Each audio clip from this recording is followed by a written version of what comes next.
a lot of us, the new year represents a clean slate, a chance to start over and get rid of some of those nasty habits. But why is it that most people think of habits only as bad? There are good ones, too. And psychologist Jeremy Dean says we need to understand why habits form if we want to do anything about them. It's kind of pejorative, I guess, in some ways, to think about all habits as bad. We tend to think of the word bad and the word habit as coming together and forget that we've developed all these good habits over the years. Dean is the author of the new hit website Psyblog and the new book, Making Habits, Breaking Habits, Why We Do Things, Why We Don't, and How to Make Any Change Stick. Our habits do all kinds of fantastic things for us from the moment we get up to the moment we go to bed. Some estimates find that 50% of our day is taken up with performing habits. Probably the vast majority of those habits are absolutely doing wonderful things for us, like, keeping our teeth clean, making sure we put on our seatbelt, cooking our food, and all kinds of things that, if we had to think about, would be driving us crazy. We'd have a heart attack within the first 10 minutes of getting up in the morning if we had to think about every single thing that we did.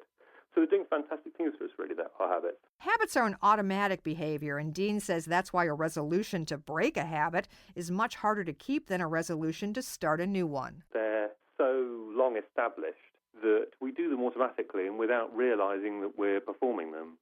And also, people generally are not aware, because that's the nature of the unconscious, that they're performing a lot of these habits.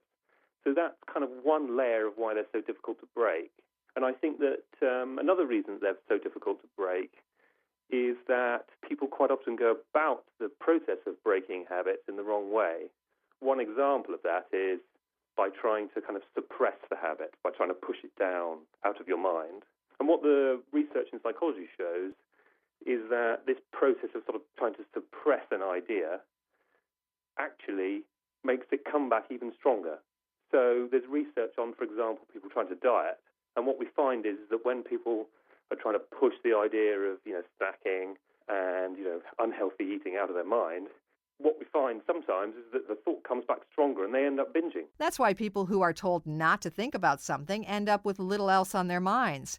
But few of us think we're susceptible to that kind of suggestion. Studies show that slightly more than half of people who make a resolution are very confident they'll succeed. By the time the year is over, 88% of us have failed.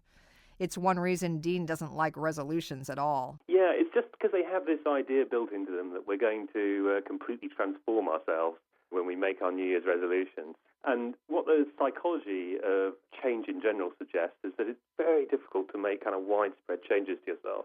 And that's partly because of the psychology of habit. So what I say is perhaps let's break this down a little bit and see if we can change one thing at a time, one small thing at a time. Dean says most people are far too vague about the behavior they want to change, so they end up trying to do too much. One of the New Year's resolutions that people quite often try to make is changing diet. So, it's weight loss normally. People would say, right, okay, I'm going to eat healthy in the new year. And that's fine, but because it's so general, it's kind of difficult to stick to, and it's quite likely that your old habits are going to take over after, a week or two. So something better is to go for a very specific kind of plan where you chip off a small section and you say to yourself, for example, if I get hungry between meals, then I'll eat an apple. It sounds like a relatively small thing, but if you can make that one habit stick, you can layer them one on top of the other later. Dean says not to think about stopping a bad habit or about some vague positive goal. Instead, think about establishing a small, specific new habit. That's much more likely to stick in the subconscious. Psychologists call the specific type of plans that you can make, implementation plans. So this is when what you do is, instead of making your vague plan, like, for example, I'm going to eat more healthily in the new year, then you say this kind of if-then link. So you're trying to link up a specific situation, like when you're feeling a bit hungry between meals, with an action, like eating an apple, for example. So you make this plan for your habit, your new habit, the one that you want to start doing. And the key thing is this link between the actual situation and this specific action that you want to take. That's the starting point, I think, for making a new habit. However, if you really want a new habit to last, you have to believe it's worth the trouble. If you don't really care that much about losing a few pounds, you won't have the motivation to stick with it. Dean says one technique to keep from wasting the effort is what's called mental contrasting. It's quite easy to do.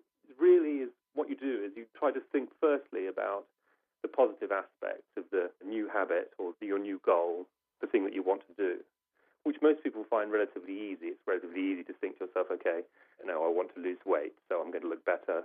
So that's quite easy. But then you have to try and think about the negative aspects of what you want to do. And that turns out to be a bit harder, but it also turns out to be a really vital part of the process. Because then what you do is you try to contrast the negative aspects with the positive. And what that does is it makes people think about what they can actually do.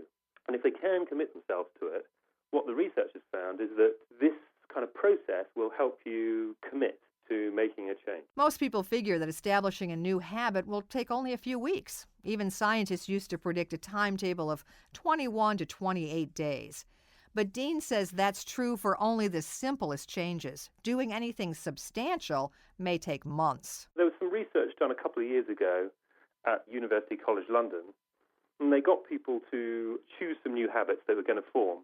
And what they found was there was a huge disparity in how long it took people to form their habits. So there was one person that managed to start the habit of drinking a glass of water after breakfast around about 2 or 3 weeks, whereas another person was doing some vigorous exercise and it hadn't become a habit after many months. What that's kind of showing is that people are different, and it'll depend how long on who you are, how long it's going to take for the habit to actually bed in.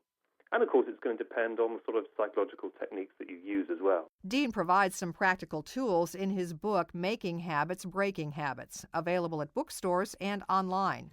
You can find out more about Jeremy Dean and all our guests through our website, radiohealthjournal.net. Our production director is Sean Waldron. I'm Nancy Benson.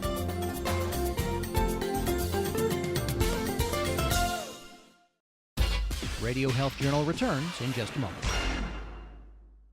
Flu season is in full swing, but along with the flu, it's important for adults to know about other potentially serious diseases they may be at risk for, like shingles. Shingles, a red blistering rash that can be very painful, is caused by the same virus that causes chickenpox, but there's no way to predict if and when a person will get shingles or how severe the case may be. There are approximately 1 million cases each year. Health educator Dr. Adriana Perez says all adults 50 and older need to be aware of their risk. Any person who has had chickenpox is at risk for shingles, and 98% of adults in the United States have had chickenpox.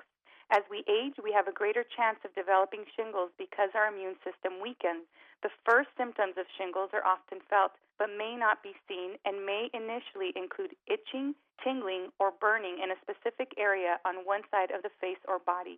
People who suspect they have shingles should consult their healthcare professional right away. Don't wait until you or a loved one experiences shingles. Visit shinglesinfo.com for more information. For 20 years, you've trusted Lumber Liquidators for the best deals on the best selection of floors. Well, this week, get even more deals in our January flooring sale. One beautiful hardwood, get pre-finished solid hardwood from $189. How about gorgeous bamboo that's twice as hard as oak? We've got strand bamboo for $219. Looking for top quality laminate? This week, get almost half off our thickest and best laminate, plus other great flooring deals. And 18-month special financing. Don't wait. The January flooring sale's going on now. Visit lumberliquidators.com to find a store near you. Attention men, are you urinating often, waking at night to urinate? We want to send you a free bottle of Super Beta Prostate, made with a natural ingredient that supports healthy urine flow, bladder emptying, and is shown to reduce waking at night from the urge to urinate. You can try Super Beta Prostate free. Only pay shipping and handling. This free giveaway is available while supplies last. For details, just call 800-519-0464. That's 800-519-0464. Call 800-519-0464.